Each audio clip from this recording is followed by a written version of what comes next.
So this video is going to be a little bit different from a lot of my other content, but I hope that you guys will stick with me through it. You see, for me, it's really important that I give a completely transparent view of the whole experience of being a fucking criminal, going to prison, like the whole fucking thing. And a lot of that has to do with my drug addiction. And look, I really only fucked with what I call hippie drugs for the first 23 years of my life. It wasn't until I was 23 years old that I started fucking with that white girl, meth. And that right there is where everything went downhill for me.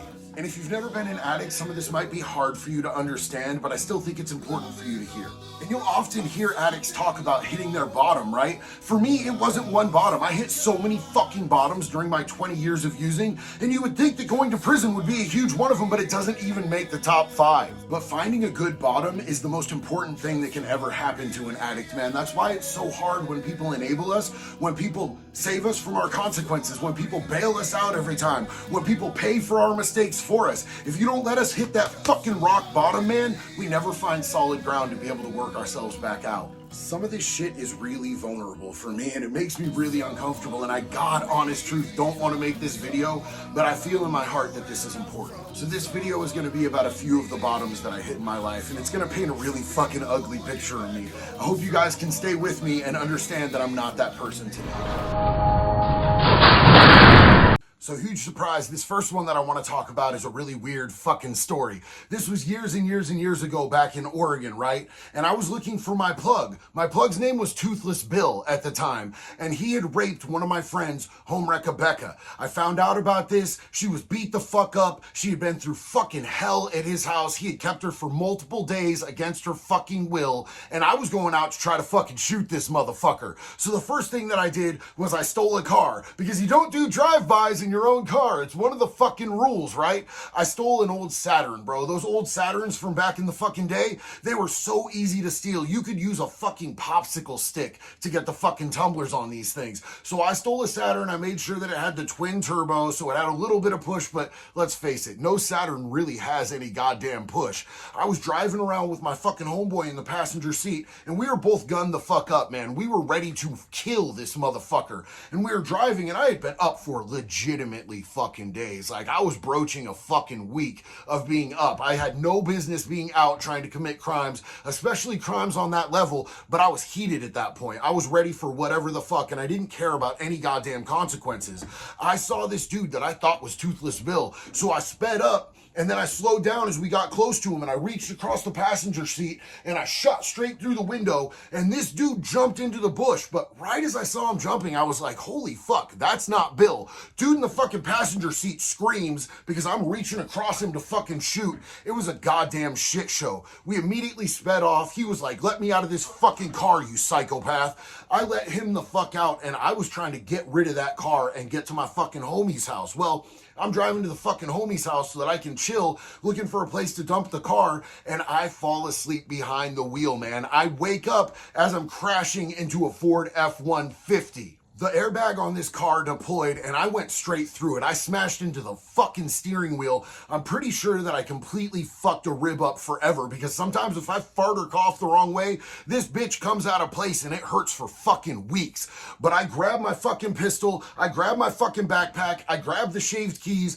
and I start to limp out of this car, and this dude comes out of his house yelling at me, that's my fucking truck, what the fuck, motherfucker? And I'm like, do you want to fucking die, old man? Get the fuck back in your house. Dude ran back into his house, and I could hear fucking sirens coming, man. So I started doubling my fucking limp efforts, and I made my way into somebody's backyard. I hopped a fucking fence and another fucking fence, and I found a fucking garden shed, man. I got into that garden shed, and I put my fucking shaved keys and my fucking pistol and everything that I had illegal, all my dope, into a fucking spot in there where I didn't think anybody would find it, and put some shit on top of it. This was a signature move of mine, by the way. Garden sheds can be a great place to hide your fucking illegal shit if you think the cops are coming. But I laid down on that fucking floor, beat the fuck up, and I actually fell asleep. I heard the sirens, I heard all that shit coming. I just fucking fell out, bro. Like, I had nothing left in me. I was so exhausted. I might have had a concussion. I don't know, but I was in bad motherfucking shape. I have no idea how long I fucking slept, but when I came out, I fucking crept around, and I saw that there was no fucking cops. The truck was gone, the car was gone, so I hobbled my ass a few blocks away to my fucking fucking homie's house. I went into his backyard and I knocked on his fucking window. He didn't answer. I knew that he usually kept his window unlocked, and he was the homie, so he wouldn't mind if I went inside and just smoked meth until he got back, right? That's cool. We can do that. I crawled in his window, and directly under his window was his bed, bro, and I fucking fell in the window and I landed right on top of him. He was in there sleeping with a girl, and I fucking landed right on their shit. He was like, what the fuck, bro? What the fuck are you fucking doing here? I'm like, bro, seriously, I'm in trouble. I need to fucking call somebody. Can I use your fucking phone? I don't know where mine went. And he's like, yeah, man, that's cool. Use my phone, right? I called my mom. My mom had been begging me to go to treatment, begging me to go and get clean. And she had told me a couple weeks before that she had a fucking bed lined up for me at a treatment center. So I called her and asked her if she would come pick me up and take me to that treatment center, right? I had been there once before and I lasted like 3 fucking days, but I knew one of the counselors because I used to do dope with him, and he had gotten his shit together, and he was somebody that I trusted. So I felt like that would be a good place for me to go. I went to this fucking treatment center with my fucking bags, and I fucking went and sat down in the office, and the receptionist was new. She didn't know me at all whatsoever. And she was like, can I fucking help you, sir? And I was like, check this out. I need a bed. I know you guys aren't expecting me. I know you guys are always at capacity, but here's the deal. You guys are either going to give me a bed or you're going to call the cops and you're going to have me arrested for trespassing, because if I go back out there on my own accord, I know that I'm going to fucking die. I can feel it, I can sense it, and I don't want to do that. They made me wait for 8 hours in that chair in the fucking lobby. I was in and out of consciousness, falling asleep, waking up, snoring, having them go, hey man, you got to stop snoring, bro. Like, we're trying to figure this out for you. Eventually they came and got me and told me, look, we don't have a bed. We just don't. And I was fucking defeated, like my soul was crushed. But they said, but here's what we'll do, because we know that you're serious. We will put a cot in the fucking laundry room next to the washer and dryer, and you can sleep there till the next bed opens up, and we will get you in that way. If you're serious, you'll take this. And I was like, bet that shit up. Let's go right now. Unfortunately, it wasn't even 30 days until my willingness to change was overwhelmed by my want to go out and do more fucking drugs. That bottom wasn't deep enough yet. Look, this is one of the lowest bottoms that I've ever had, and it may not seem like it to somebody else, but I'm telling you right now, this scarred my fucking soul to do this to my mother, bro. I was staying at a fucking cheap-ass hotel, and I was selling dope, and I was stealing cars, and I was boosting systems, and doing all this crazy wild shit. I was walking back to my hotel with fucking 2 10s in a fucking box with a fucking amp attached to it that I had just taken out of this car that I stole. I'm walking up to my fucking stairs to go up the hotel, and I hear my fucking mom's voice. She called my name and said, dude, this has to stop. If you don't stop right now, I can't be a part of your life anymore. She's like, I love you with all of my heart, with everything that I am, but you are killing me and your father. This is absolutely killing us. Please stop what you're doing. I got you a bed in treatment. It's all set up. All you have to do is say yes. Just get in my car. I'll take you to treatment right now. And then when you get out, we'll help you out with whatever we can to get reestablished. But you have to get off these fucking drugs. You look like you just walked out of a concentration camp. You're fucking killing me and your father. And I looked my mom dead in her eyes and said, Mom, I love you, but I can't do this right now. I'm sorry. And I turned around and I left my mother weeping in a hotel parking lot, bro, like a piece of shit. I left my mother fucking crying. My mom is one of my best friends. My mom has always been my biggest advocate. I love that woman with all my heart and soul. And that day I chose the drugs and the lifestyle over my mother. When I first got to prison, within the first fucking month, I popped dirty for a UA. I've told that story a few times, but the first thing that they do when you pop dirty for UA is they give you a hearing, and the hearings officer determines what your punishment is gonna be. Well, I got 45 days in the hole, which fucking sucked, but what ended up sucking even worse was he put me on contact-only visits for 2 years. So any visits that I had were through fucking glass, man. There was no contact. I was talking on a phone to somebody through fucking glass like we were still in county or some shit. That shit sucked. And especially considering I was fucking hours, like 6 hours away from home. So my people would have had to drive 6 hours to come talk to me through glass over a telephone. I didn't want them to do it. I told them not to fucking come. And that sucked because my son was young and I wanted to see him, but I wasn't going to have him come to a maximum security prison to see his dad like that. Well, once I got to minimum and I was back on contact visits, I finally was in a place where I felt like it was safe for my son to come see me, and I wasn't going to be too ashamed or putting him in a bad situation by coming to see me. So I finally was like, yo, can Devin come see me? And my mom said, absolutely, I will bring him next weekend. So I finally got to see my son after over 2 years, dude. It was fucking incredible. I was so excited. But when he walked in that visiting room, I could see him scanning the room for his dad, looking for me. He looked dead at me and looked right past me because my own son didn't recognize his father because I had been locked up for so fucking long because of my fucking drug addiction and my fucking criminal activity. He had been without a fucking father for so long, he didn't even recognize his own dad. I still hate myself for that when I think about it or talk about it. This last run, I was doing better financially than I had ever done, man. I had perfected my licks. I was hitting mad fraud. Shit was going really well. I was selling big time dope. Like everything was working out for me. I had all the money, all the dope, people around me, all the guns, all the toys. I was living out of fucking Hiltons and Marriott's, and I was switching up every week or two. I would have multiple hotels at multiple different hotel rooms. Everywhere that I went, I was just walking fucking profit, and things were going better than I'd ever had, but I couldn't feel a fucking thing, man. The dope wasn't working anymore. Girls weren't working anymore. Hitting licks wasn't feeling anything anymore. Like I was just completely emotionally and spiritually dead, and I ended up taking a fucking handful of pills at the Hilton Garden Inn, and I don't do opioids, I don't do downers, I don't do benzos. I took like 4 or 5 bottles of fucking pills. It should have been more than enough to fucking kill my dumb ass, right?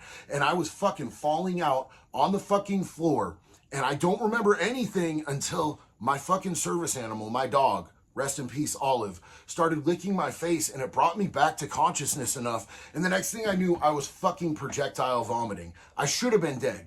There's no fucking reason that I wasn't dead. Like, I don't know what happened.